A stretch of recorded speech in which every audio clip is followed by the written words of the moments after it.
When springtime rolls around, I always have to make something with fennel, and it's usually this soup. So these are all the ingredients that you're going to need for the soup.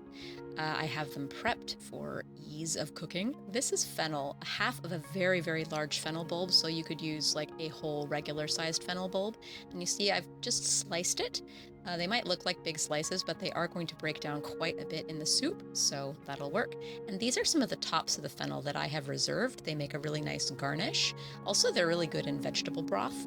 And this is a small yellow onion that I have just sliced.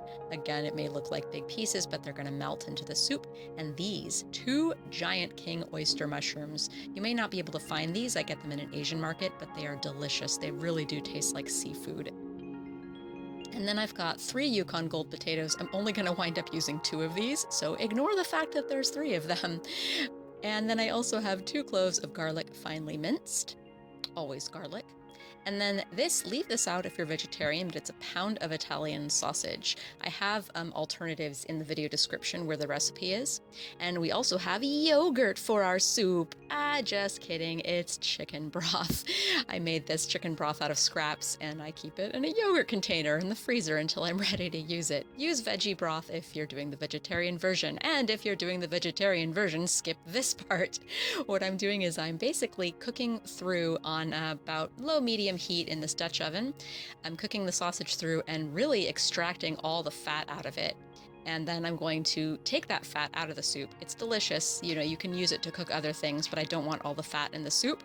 So I'm left with a pretty dry pot. There's still a little oil in there from the sausage, and the sausage will continue to weep more fat into the soup, so don't worry. And I'm adding the onion. You want to saute that first until it becomes a little bit translucent. And I'm just making sure the little bits are separated so that they will cook a little faster. And I like to add a little tiny bit of salt to help it along and cover the whole thing with a lid that will help the onions sweat a little faster. A couple minutes later, the onions have started to sweat a little bit. Look how glossy they are. And at this point, we're going to start adding our other ingredients, our fennel and our mushrooms. And we want to give the same treatment to the fennel and the mushrooms that we gave to the onion. Just give them a little saute and cover them so that they too can wilt a little bit. I'm salting them as well to help them get some of their moisture out and to help develop the flavors.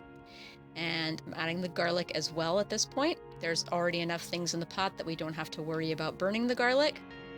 But yeah, make sure your heat is not on too high. Cover it, and we're gonna let that mixture sweat for a couple minutes and see. I don't know how well you can see, but it has reduced a bit. The fennel and the mushrooms have given off a lot of water. And then at this point, we add the broth. If you're vegetarian, you can add, along with the potatoes that I'm about to add, you can also add some white beans or some chickpeas. Or if you wanted, I've done this before with this soup, just add extra fennel and extra mushrooms instead of the sausage. I'm seasoning with some black pepper. That's really it for seasoning, just garlic, black pepper, and salt. You can add some fresh herbs at the end, and that would be lovely. I did not have them though, so I didn't add them, but I am adding the Yukon Gold potatoes there. And basically, yeah, I'm adding the potatoes while the soup has not quite come to the simmer yet, but you're gonna bring the soup to a simmer, cover it, and cook it at a very gentle simmer for about 20 minutes until the potatoes are tender. And they are tender now, and all of the flavors have married. The fennel and the onion have sort of dissolved into the soup and imbued it with their goodness. And this is a very delicious soup that you really should give a try. Vegetarian version or not, they're both delicious. And yeah, I hope you try it.